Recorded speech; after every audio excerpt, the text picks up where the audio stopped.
지금 당장 가수 나훈아를 청와대로 데려오게.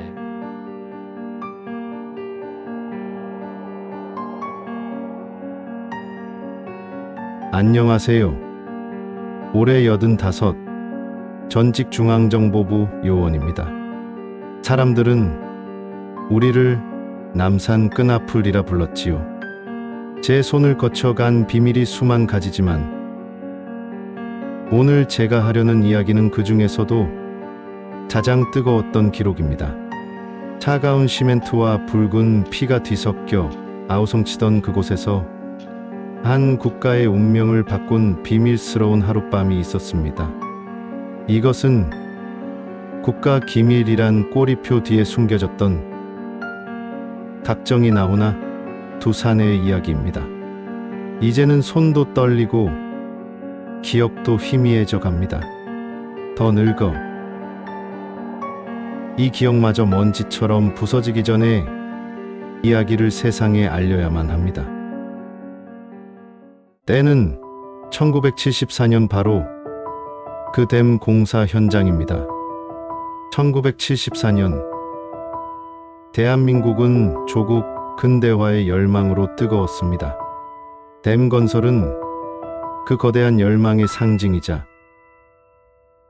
한강의 기적을 이끌어갈 국가 대동맥을 잇는 수건 사업이었지요.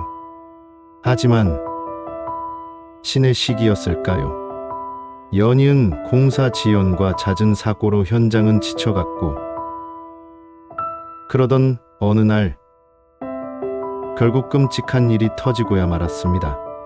댐 구조물의 일부가 무너지며 수십 명의 인부가 목숨을 잃거나 다치는 대참사가 발생한 것입니다.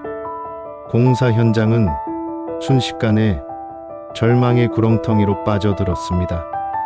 유가족들의 울음소리가 계곡을 메웠고, 살아남은 인부들은 동료를 잃은 슬픔과 죽음의 공포 앞에서 삽을 놓아버렸습니다. 댐에 귀신이 붙었다는 흉흉한 소문마저 돌았지요. 공사 중단은 물론 프로젝트 자체가 좌초될 위기였습니다. 보고를 받은 각정이 대통령은 침통함에 잠을 이루지 못했습니다. 그의 머릿속은 복잡했지요. 무너진 것은 댐의 구조물이 아니었습니다.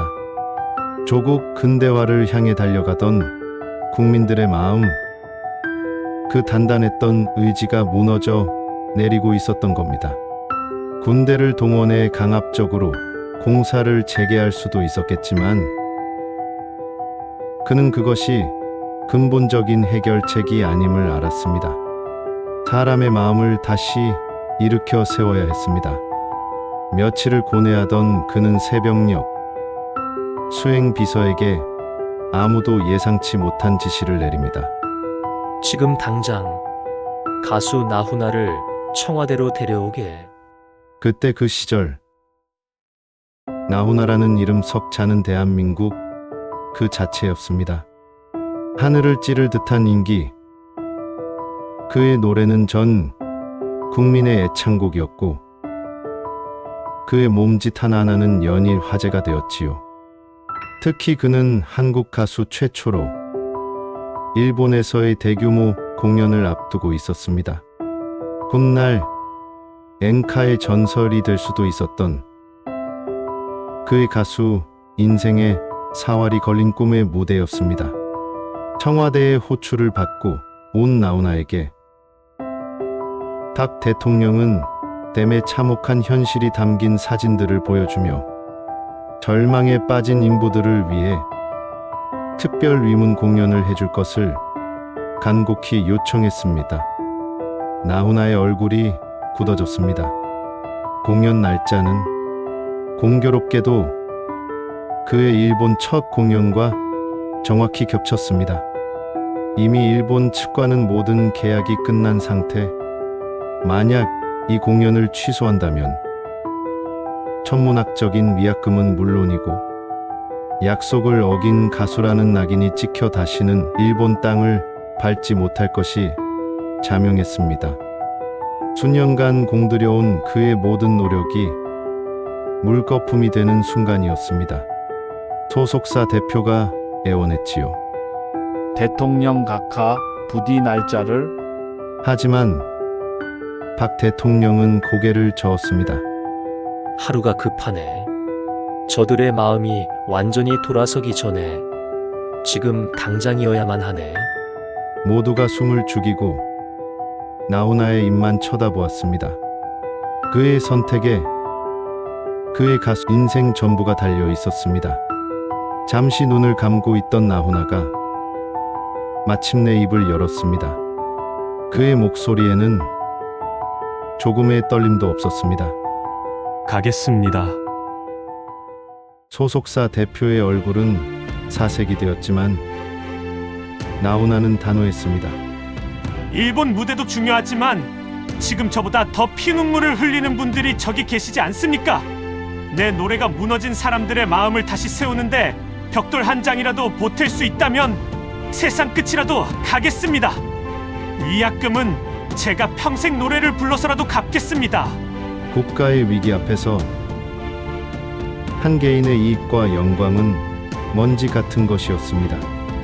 그는 조국의 아픔을 외면하고 자신의 꿈을 좇는 것을 사나이의 길이 아니라 여겼던 것입니다. 나훈아는 그 자리에서 일본 측에 공연 취소를 통보했고 일본 연예계는 그에게 영구 퇴출이라는 사형 선고를 내렸습니다. 며칠 후 임시로 세워진 댐 공사 현장 무대에 나훈아가 섰습니다. 수천 명의 인부들은 생기 없는 눈으로 그를 바라볼 뿐이었지요.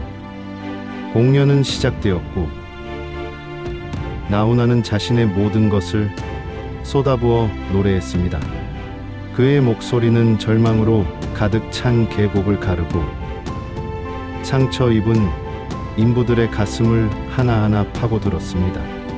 고향을 부를 땐 여기저기서 훌쩍이는 소리가 들려왔고 머나먼 고향에서는 부모 형제를 떠나온 인부들이 서로를 부둥켜 안고 오열했습니다.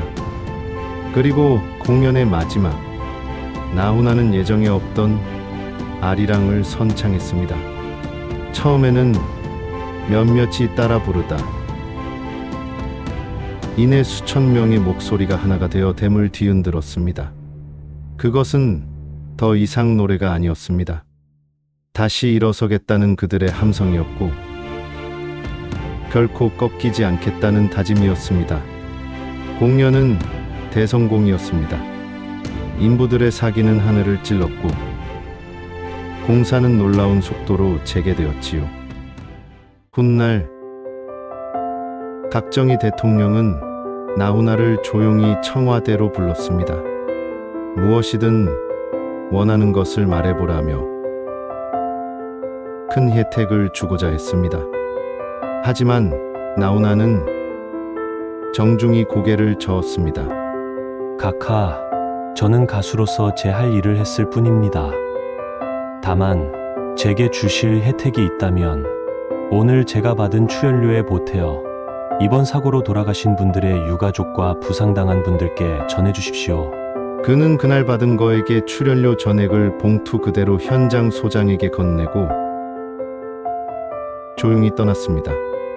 그날 저는 똑똑히 보았습니다. 진정한 애국이 군인의 총칼이나 정치인의 구호에만 있는 것이 아님을, 자신의 모든 것을 버리고 조국의 눈물을 닦아준 한 젊은 가수의 뜨거운 심장에도 애국은 살아 숨쉬고 있었습니다. 훗날 사람들은 나훈아를 가왕이라 부릅니다.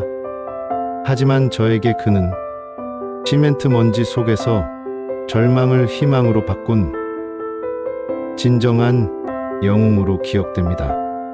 이제는 늙어버린 제 가슴 속에 그날 댐에 울려 퍼지던 아리랑은 여전히 뜨겁게 흐르고 있습니다. 오늘 이야기가 마음에 드셨다면 구독과 좋아요로 저희 채널에 힘을 보태주십시오. 더 깊이 있는 이야기로 다시 찾아뵙겠습니다.